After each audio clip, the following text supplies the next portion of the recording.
And so by the time you get here, you just want your keys. You you want to sign whatever you need to sign, and you're ready to go. It's Tiffany Smith, real estate agent, and I just had a great closing with one of my #1 attorneys, Ms. Jasmyne McConnell. I want you to welcome her to our little session today. We're going to talk real talk because most buyers, that's what you really need, is someone who's going to speak to you so that you understand the process to purchasing a property, whether it's a primary dwelling or even an investment property, which we know very well. So here's Ms. Jasmyne McConnell. Tell us a little bit about yourself. So my name is Jasmyne McConnell. I am the owner of Cajun Title Agency located in Monroe, Louisiana, but we service all of North Louisiana. And so as a closing attorney, we primarily make sure that there's clear title, make sure that there are no liens or judgments against the buyer or the seller. And so, yeah, we do a lot of the background work. Most of them, here's the question that they ask. What's going to happen when I get to the closing table? So I know many times when buyers come to the closing table or prior to coming to the closing table, they're unsure of what to expect. Many times they don't know how long it's going to take, but then what are the documents that they're going to actually sign or what's going to be presented to them?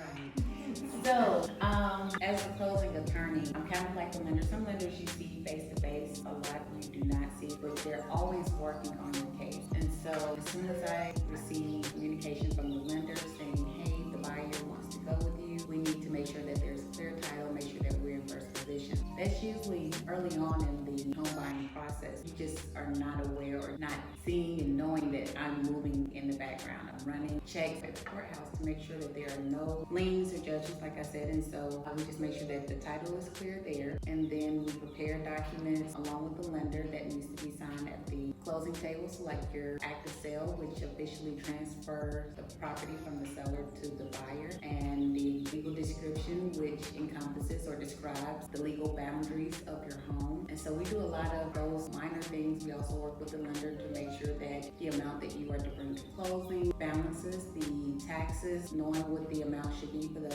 upcoming year, the estimated taxes should be for the upcoming year. So we work hand in hand with the lender, we work hand in hand with the agents, we work hand in hand with the clients. We're just kind of that coordinator. I guess that's what you could say. We coordinate all of the moving parts because there's so many parts that's going on with the home buying process. So we try to make sure that everyone is on the same page and that we're in the same chapter, that we're all speaking the same language, and that everyone knows what's going on throughout the entire process from beginning to end.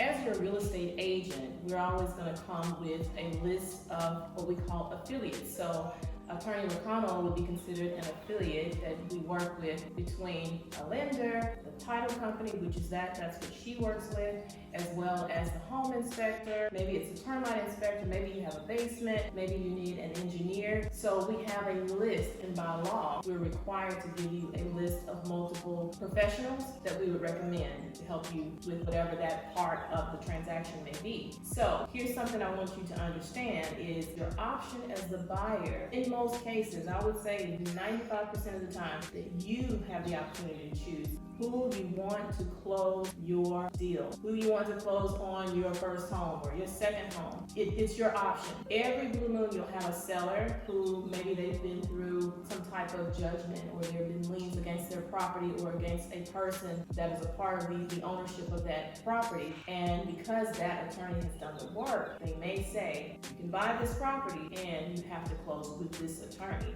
Just know, you still have the option to say, no, I prefer my title company. And maybe things can be done separately every blue moon that does happen. But in most cases, I want you to know as a buyer, whether you're an investor or you're buying a primary dwelling, it doesn't matter. You have that option to choose that professional. If you don't know of any professionals, that's when you refer back to your realtor to go back to that list. Meaning, if I give you that list of affiliates, that means that's someone I'm willing to work with on my own property. That's the way that I look at it. Other realtors may look at it differently, but if I feel like I'm safe with Attorney McConnell, I know that you're going to be safe with her as well. Closing on your deal.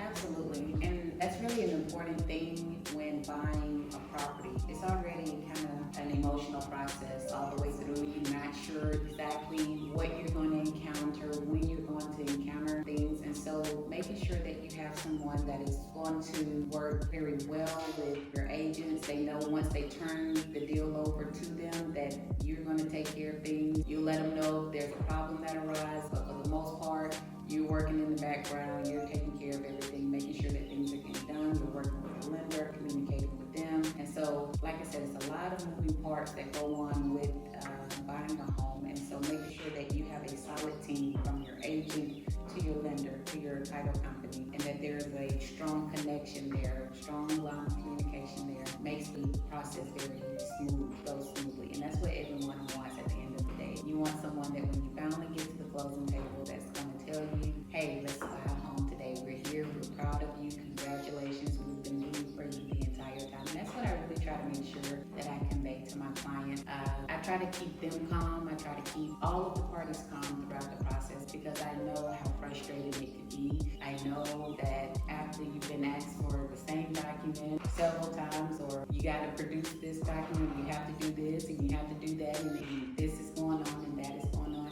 And so by the time you get here, you just want your keys. You want to sign whatever you need to sign and you're ready to go. But I want to take a moment and celebrate you for going through the entire process to get to the closing table, because that's really what it is. It is a huge celebration. I want people to leave my closing table happy, and we like to give gifts at the end because it is a celebration. It's almost like it's your birthday. I'm celebrating your birthday with you, the birth of a new home, going into a new season in your life. Moving into that new property is starting a new chapter. And so I want to be there to welcome you into that new chapter of your life. And so we try to make sure that we keep everybody calm throughout it, and then we celebrate at the end. And so I just appreciate my agents for giving me that opportunity to be a part of such a monumental occasion for their clients, because that means the world. Well, that means that she does a good job with something. So, listen, you know that I like to tell you about real life stories in real estate, not naming any client or revealing exactly where this property was or where these things happened, but let me tell you a quick little story. I've had multiple buyers and sellers who, within the transaction, within the purchase of a property, within the sale of a property, there was not a meeting of the minds or a meeting of the personalities. Maybe there was a lot of conflict, and maybe the seller didn't walk away with what the seller thought they should have, or the buyer didn't get exactly what the seller said they promised the buyer that they would take care of before the closing. It could be all kinds of different situations, but one specific situation, I was actually representing the buyer, and I had the closing attorney was preparing all the documents. We had a clear to close, but we went back for a walkthrough. And guess what?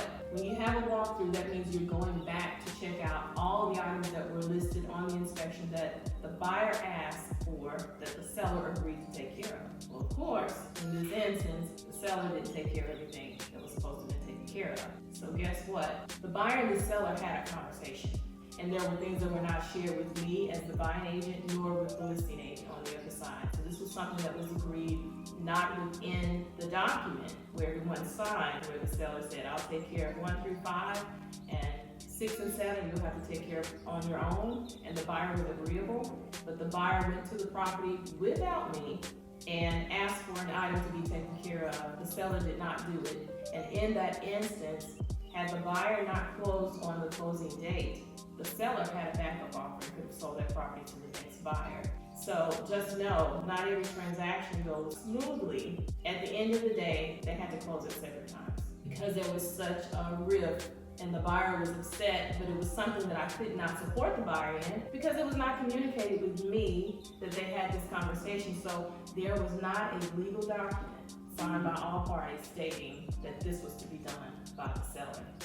So. And you know, that really brings up an interesting thing, because at a point during the closing process, at the closing table, the lender usually always sends a settlement certification or FHA addendum where the parties have to sign, all parties have to sign, saying that there have been no outside agreements made between the parties outside of what's already been disclosed on the purchase agreement. So you have your purchase agreement. If something comes up later on, you can do an addendum, and you just keep adding the addendums, which then become ancillary parts to the contract. And so those things have to be signed by the seller, they have to be signed by the buyer, the agents, everyone is on the same page. And so when you make those agreements sidebar, like the buyer and seller did in that transaction, that situation, you're absolutely right. If something was agreed upon outside of it, then at this point, we have to stop everything. We have to let the lender know, and it stalls everything. People do not realize how important it is to communicate with your realtor during the home buying process.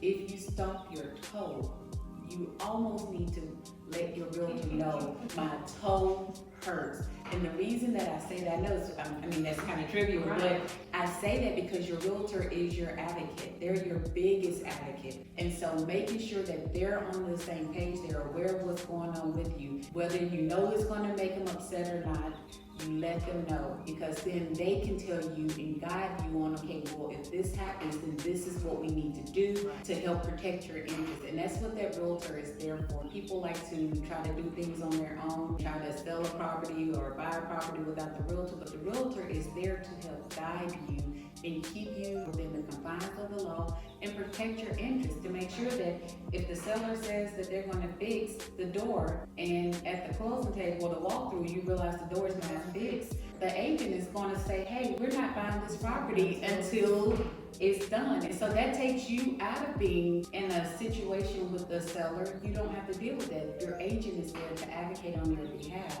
And so your agent is also going to tell the title company, hey, look, I know we're supposed to close on this date, but we are not moving forward if these things are not done. And so now we need to make sure that the lender knows. So that takes the headache off of you. And a lot of people get frustrated with the process because they don't effectively communicate with their agent. And so that lack of communication, because you're trying to handle things on your own, is what causes you to be frustrated even more through the process. Right. You know, so not utilizing those tools and resources that are just at your fingertips. Right. That if you just would utilize them and activate them, they could do what they're supposed to do when it comes to actually doing. So yeah. For me, it's important when I talk to a buyer that I explain to you as a buyer that you know the property you want to purchase. Doesn't matter if that's commercial or residential, you know what you want to purchase. So for me to find the perfect house for you, I do that a lot of times. However, in many cases, the buyer may find that property before I would ever find it. But at the end of the day, my true job is to make sure everything is being abided by according to the purchase agreement or the addendum. Any extensions or anything that we have added as now to be priority compared to what we've written in the original agreement. So it's so important for you to understand. It's great if you have a realtor who knows how to show you a pretty home or find everything, your criteria, 3 bedrooms, 2 baths, 4 bedrooms, 1 acre, all of those things. That's great. What I'm most concerned about are the dates and the language that's a part of your purchase agreement to make sure everyone is staying in their lane but also doing what they've agreed to do. That includes you even as the buyer. We can't say we're going to purchase this house and then turn tomorrow and think we can just easily get out of the contract and go and purchase the next house. If that's the situation, I need to make sure I have whatever I need to help you get out of that agreement and make sure that it's according to the contract. So it's so important that you know we're here to protect you. We want to find you a pretty house. We want to find you the perfect house, whatever that means for you. But at the same time, we want to make sure that everyone is doing their part and no one's going without giving to you what they promised to you, or you giving to the other side what you promised to give to the other side. Whether that is making sure that all of your documents were turned into the lender on time in order to make sure that we actually close on time, because now we're on everybody's schedule. You're on my schedule, you're on the other agent's schedule, the seller's schedule, the lender, and of course with the title company. So every slot, we're taking up someone's time and agreeing and saying, we're gonna do our part, and this is the day that we're gonna make sure that this actually happens. So we wanna make sure that you're happy at the end of the day, and my goal is to make sure that they're doing everything that they've agreed to do for you. There are all kinds of options in the midst of purchasing a property, and You need to know what they are. Once we figure out this is what we want to make sure that that was absolutely completed. And hopefully we'll come out with even a little bit more. Every blue moon, someone will go the extra mile for you as a buyer. Especially if you're a great buyer, you know? But if you're difficult, you make it difficult for everybody, right? You make it difficult for everybody. And that doesn't make always for a smooth transaction. So you said, oh God, I know, I feel you right there. Hasn't bought a house yet. What are your top 3 tips that you would give me right now if So one of the things that I see will kill a deal on its face, no questions asked, it just stops everything, is So if you want to know more about home buying, direct message me or check out my most recent videos.